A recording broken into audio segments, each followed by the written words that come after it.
Greetings, everyone. I'm Christopher Williams. I am the Go-to-Market Director and Field CTO for RSA's Governance and Lifecycle Security Solutions. Today, we want to talk about something that we deal with on a regular basis in our security portfolio delivery processes, and that is communication to the business about what we're doing with our security programs and our security tools, and focus on different avenues of how we want to communicate some very vital information. Now, if we jump into this, I want you guys to know right up front that I've been in this industry for, a good 30 some odd years since this first started. And I've seen a lot of different types of ways that organizations speak internally and externally. When we used to go out to the field for the very first time, we were evangelists. We were talking about a whole new means and methodology of what security management and identity management was going to mean in the decades to come.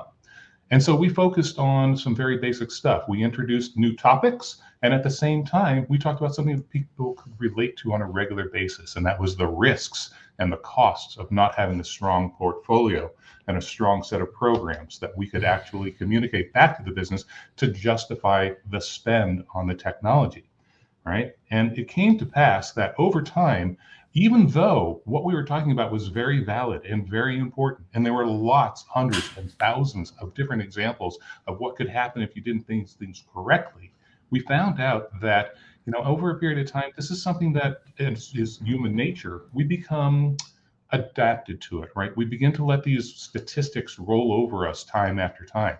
And so we've lost the impact of how to communicate internally and externally about the value of what we do, and more importantly, about what would happen if we weren't there doing our jobs correctly to begin with, right?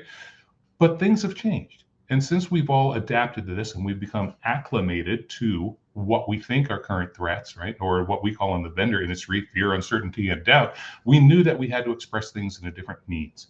And what we wanted to do was come up with a new set of criteria. And this is about 10, 15 years ago, halfway through my career anyway, about how we started talking about mitigating the risk against the largest attack vector, and that is the person and the account, the identity. And we had to express that in a process set that business could understand, that users could understand, and that our financial justification board could understand at the same time. But where do you start with this, right? It's kind of fluid, if you will. There's a lot of different ways. And what we want to do these days is write center on something everybody can agree on, and that is the cornerstones of the practice that we want to actually cast about throughout our organization, our enterprise. And it starts with some very simple concepts that people have to understand from what we're doing in an identity practice sort of view. And it always comes to pass that where we're starting with the life cycle, you will, or the journey a person takes when using IT resources and how they're being governed. For many of us, that starts with the actual life cycle focus, right? The creation of an account, that access point to an IT resource. And then once we talk about that for a little bit, the practical means of how we execute those functional activities and those capabilities, then we start to talk about the next phase. And that is, you have an account. Now I have to prove who I am and how I got to that account. And that's around authentication, right? So if you follow the process of where I'm going from the institution of that account and then its usage, then the next thing we want to talk about is what can you do once you finally have gotten into that system, logged onto that system, that application, that source of IT resource. What can you actually perform against those entitlements, those IT resources that you've been granted? And that comes about through the use of verbiage or verbs themselves. Change, read, modify, delete, update, move, that kind of stuff, right? So those are the verbs. And then once we have those verbs saying what we can do, well, we also need to understand why you have that access. And that's where governance comes in. What's your business need? Why do you actually have the right internally to access these particular pieces of IT information? And then again, what can you do with them? That's part of the governance, and how we report against that. Very, very strong. And at the end of it, we have to be able to put this information into a centralized repository, an identity directory, or something of this nature, where we begin to understand all the different users, all the different access points, all the different rights that you have, all the different authentication methodologies. Now we've got a practice that we can communicate about to the field, to the business, so that they understand specifically where we are in our identity journey, what we're doing well, what we need to improve, because we've got all of this information coalesced into one image or one central font that we can all leverage for different reporting needs. Now, it's interesting because when we talk about this, we're also talking about inclusion, right? And we need to communicate this back to the business, our business communities, about what we're doing and who is in our circle of protection. Could be partners, it could be our customers, it could be our direct employees, could be contractors, could be auditors that come in. Well, we don't know. And we have to understand where the data is that they're actually accessing. Is it internal? Is it external? Is it in the cloud? Is it a federated application? All of this information is what we communicate back to the business. And if you think about it, I'm going to go back a few years and we start talking about terminologies. When we talk about who our customers are as security practitioners using an ITIL different definition, well, the customer is anybody that's actually paying you for that service. So it could be the business. Most likely it is the business. And they want to know what's going on with the service that they're paying for and how effective it is. You can't do that without a strong security fabric. You can't do that without having a large governance practice. And you can't do that without strong identity means and identity practices and controls. So let's just go on the assumption that we have all of this information and it's all at our fingertips. Or maybe we just have some of the information. It doesn't matter. We're still going to report. But what we report and how we report it, that's subjective. And it all comes down to a person's perception and what they're looking at and how they want to understand the data. Now you can look at this little graphic over here on the slide to the left, and you can see a nice pastoral scene with a couple of people in it. Or you can look at it again from a different point of perception and see a face looking back at you. It depends what you're looking for. It depends how you want to understand this data and this information. That's what we're trying to convey here. It's the same data. It's the same image. But we're going to look at it from a different lens, if you will. Now, the business wants to know things at a very, very finite level. They want to know what it means to them about their security practice and how it impacts them on a regular basis. You can see over here, for instance, over on the left side, we might want to talk about risk, exposure that we have to our business strategy. Well, how does that relate to security practices? Well, if it's something that actually inhibits what we want to do as a business, then most certainly we want to see where our barriers are going to be. And it can come down to something as easy to convey as, loss of revenue, or we've got a bad reputation because of this particular image. The slide we had before with all the different breaches in there. That's definitely bad rep for the business. And then we can take a look, once we understand what it means to the business, how we want to measure it. What are the actual metrics that we want to present? Can they consume the data that we're presenting to them? If I just gave them this list over to the right-hand side of the screen, all of these G&L metrics, well, after about 20 lines, they're going to start to get a little bit tired and they're not going to really focus on it. And they're not going to get all the difference of nuances. It's just human nature. It's too much finite data. But again, if I come back over here and talk about strategic growth, now we understand, okay? So what we need to do is prevent information in a different means and a different methodology that's important to the business all the time. And it can be visually delivered. Most frequently, it should be visually delivered as far as imagery and that sort of thing, graphics. But we also need to talk about some very specific things. It's not just that, but there are some very tried and true things that we need to talk about. We talk about return on investment. Now, I can make numbers dance and sing on a spreadsheet just like anybody else.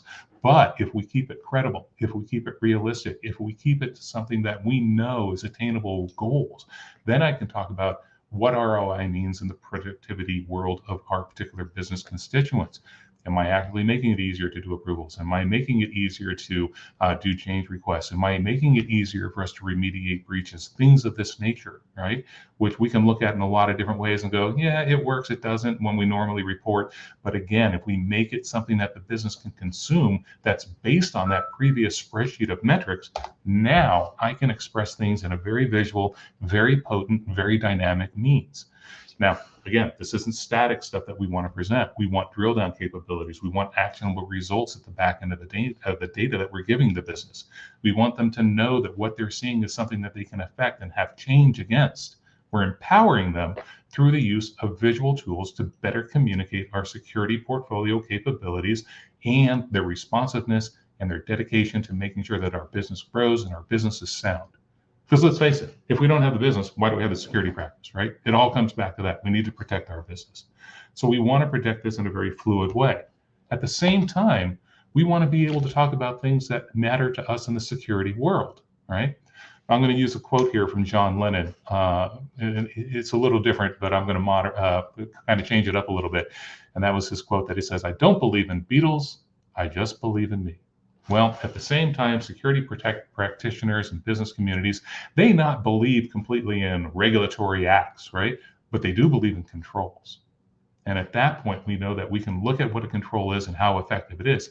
Again, if we report this with the right amount of optics and geared towards what's fundamentally changeable and manageable, then I know I can go out there and say, you know what, my foundational scores are okay, but we just don't have any intelligence around risk. I need better controls here so I understand what's going on, and that will elevate my business from a serious condition to a moderate, or at least to a very competent environment, which is what we're going for. Again, it's how you present the data and the information behind that data. It doesn't have to be bits and bytes. It has to be business oriented every time.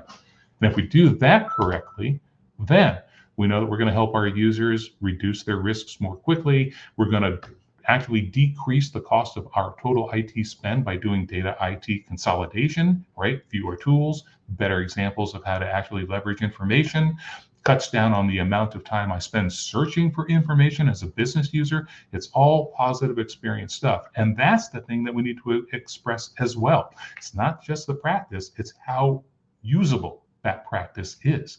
If we do that right, then we can convey information that is credible, it's defensible, and it allows you to actually justify your program and actually ask for a bigger IT budget at the end of the day for your security spend.